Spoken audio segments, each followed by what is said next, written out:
We're at the CCM house, and we've been accused of being a Bruins podcast. So joining us now is Flyers center Jim Montgomery. Jim, how are you?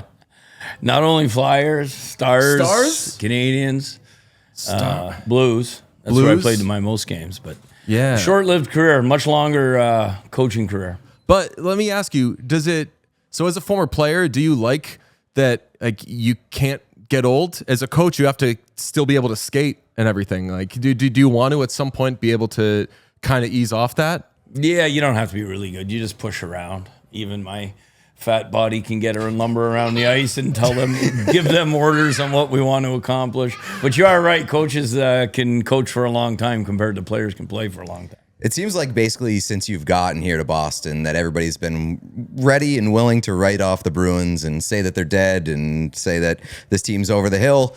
And yet all you guys have done is basically win every game since you've been here. So what do you think is like the main reason for that? I think, one, we got really talented players. And then two, the culture of compete and caring that our players, how much they compete against each other. And they care for each other, so then when we go against other teams, we're really well prepared.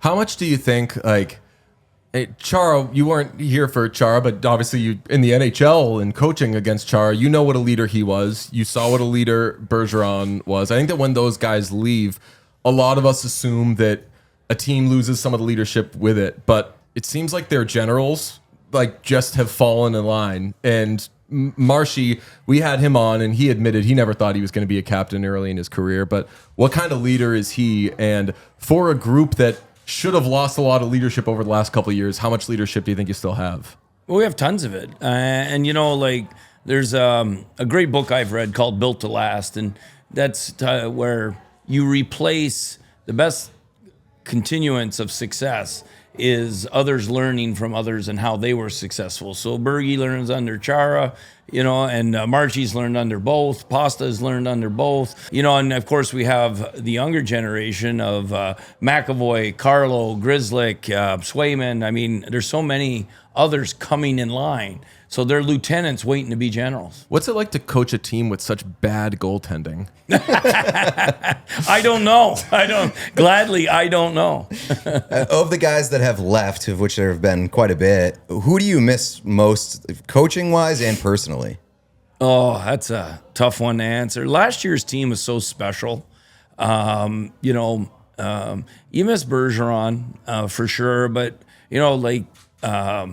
Foligno is someone that I personally miss a lot just because he was an added layer of the compete and care that we talk about. And, I have a special place for Krejci just because of how smart he was. I learned so much from him. And, and there's many others that we've lost. There's guys that were here just for 2 months.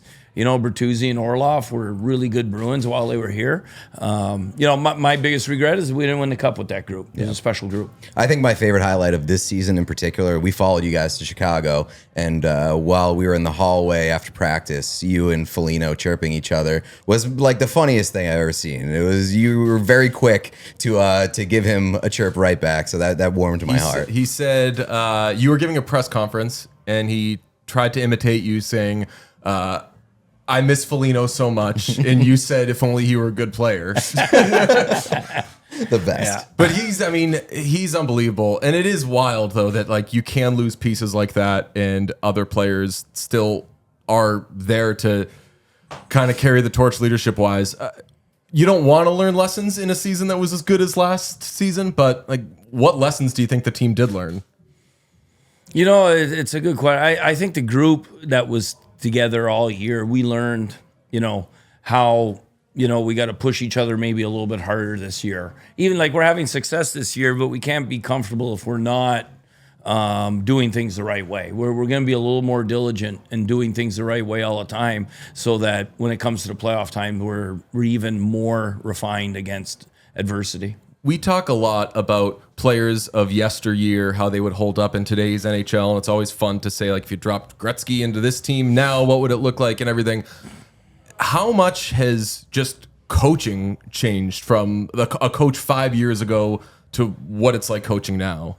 Yeah, I 5 years ago to now, probably not that significant of a difference. But I think the offensive portion of the game, how much it's being taught, has really developed in the last 5 years. But I would say that if you're looking at it coaching now compared to 20 years ago, I think a coach that coached 20 years ago and retired, he wouldn't know what we are doing because it's become so much more specific in every area, and the development stage and the teaching and the video usage. It's another world. What do you think is the hardest part of being an NHL coach? Probably the hardest part is keeping every player happy. Giving them roles that they're happy in is one thing, but giving them the ice time, like last year's team, we were so good, it was hard to get enough minutes for everybody. For the first line players, the fourth line players, because they were all doing what we asked them to do. And you'd like to give more minutes. You wish you had more minutes to give out. What's the most maddening refrain or criticism that gets echoed by fans as a coach? Like, it's always something like play the kids or play this goalie instead of that goal. Again, like bad to apply to the Bruins because you have two really good goalies, but like there's certain things that are thrown at coaches all the time, and it's about play this guy more, play that guy more. Which one makes the least sense to you generally? Yeah, probably shoot more on the power play. That one is like, never heard a fan say that. Why don't we shoot more on the power play? It's okay. Boston's the wrong town for that. Because like you were talking about Krejci. If anybody was good at, like when people say from the ninth floor or whatever, it all looks so different and everything. Krejci would see things that even if you're in the stands, even if you have an overhead view, developing that just like nobody else is seeing. So you guys have had really patient players who will prioritize getting the right shot instead of just getting the volume of shots. Yeah, and that's why Krejci was I was a big fan of his, is because I believe the longer you possess, the more the other team's going to make a defensive mistake, and you're going to end up with a Pasternak one-timer. Did you even have the word, not you, like the royal you, did hockey even have the word possession, like when you were playing? And all we talk about, not even the stats that are associated with it, but like it's become such a possession game. Back in the day, I feel like people would talk about you're an offensive team or you're a defensive team. And somewhere along the line, people realize like the goal really should just be to have the puck as much as you can.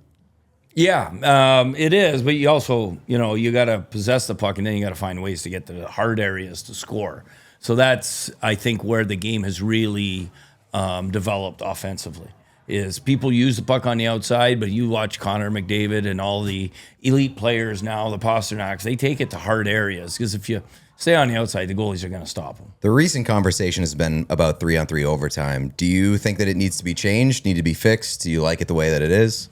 I haven't researched what exactly they suggested. I don't know if it's more time or being penalized for bringing it outside the blue line. I don't know. I think they suggested maybe like a reverse shot clock where if you're in your own zone and you're regrouping, you have to get it out and cross maybe the blue line or something in a certain amount of time. So you can't keep regrouping and taking time for the perfect rush, something like that. Yeah, everything's worth looking at. You want the game to evolve. If we can make the 3-on-3 more about less possession and more about quick strikes, it's going to lead to more up and down odd man rushes, which is the best 3-on-3s are when there's a 2-on-1 one way, miss the net, or a rebound, 2-on-1 back the other way. Then there's a breakaway, another breakaway. That's when the fans love it. And as us as players and coaches, it's exciting too. There was a game the other day, I forget who it was, but a team got 2 chances in a row off the face-off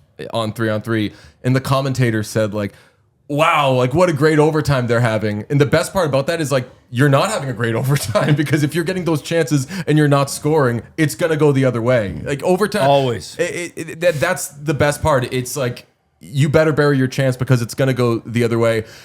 Have you like maybe changed your stance or what you initially thought of it from when they started doing the 3-on-3? Because I mean, that was really kind of treated as a boogeyman initially, and not real hockey, right? And I think a lot of people have come around to it. Obviously, you might be biased because you have a player like Pasternak and you have the 2 goaltenders you have, so you have a group that's in McAvoy. Could go on, a group that's well positioned to play in a setting like that. But how did you feel about it initially? Well, I think it's exciting for the fans. You got to sell the game, and I think it helps sell the skill and the immense talent that we have in so many players and so many teams. So I think it's good for the game, and I'm glad that in the playoffs we settle it the way it's always been settled. It's a man's game in the playoffs. We'll get you out of here after this, but we love to play up the best rivalry in hockey is the Eastern Conference versus Western Conference. Love it. You've played in both. You've coached in both. Is there a significant difference between the Eastern Conference and the Western Conference, and do you have a preference? I do think when I was in Dallas and St. Louis, there was a difference. The Eastern Conference was faster and more transitional, and the Western Conference was a little bit bigger and heavier, more old school hockey. And I do find, though, this year that it's starting to balance out. You're starting to see some really fast teams that transition in the West. And I'm finding the Eastern Conference is becoming more, you saw it with Florida last year, all about forechecking and stuff. And there's a lot of teams that are having success in the Eastern Conference being heavy forechecking defensive teams. Well, Jim Montgomery, Canadians great, Flyers great, Stars great, and Blues great. That's it. Also enjoying Bruins podcast. a coaching career that if you want to check out, you can also see that he's doing pretty well there. Thank you very much, Jim. Thank you guys. Appreciate having me.